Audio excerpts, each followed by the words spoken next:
paroles de passionnés.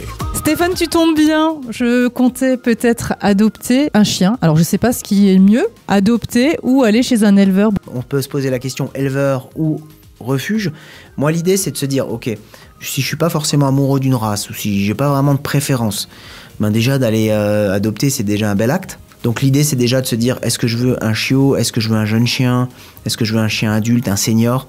Et ben ça va dépendre de ce que vous êtes vous-même. Est-ce que vous êtes plutôt un senior ou un jeune actif?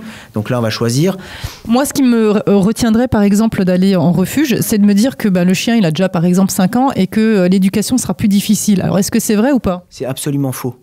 C'est-à-dire que le chien va se réadapter. Et c'est la raison pour laquelle j'encourage systématiquement les gens à venir voir un professionnel une fois le chien adopté. Pas 6 mois après, pas 4 mois après, mais la semaine d'après.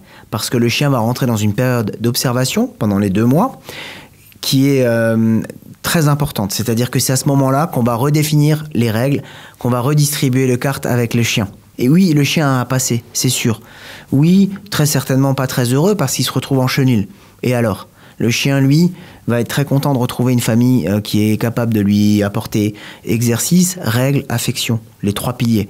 À partir de là, le chien, on va complètement pouvoir, entre guillemets, le reformater. Pour moi, j'ai envie de dire éleveur ou refuge, c'est pas l'un ou l'autre. C'est selon tout ce que je viens de vous dire, mais pour moi, le refuge, c'est vraiment une option à prendre en compte.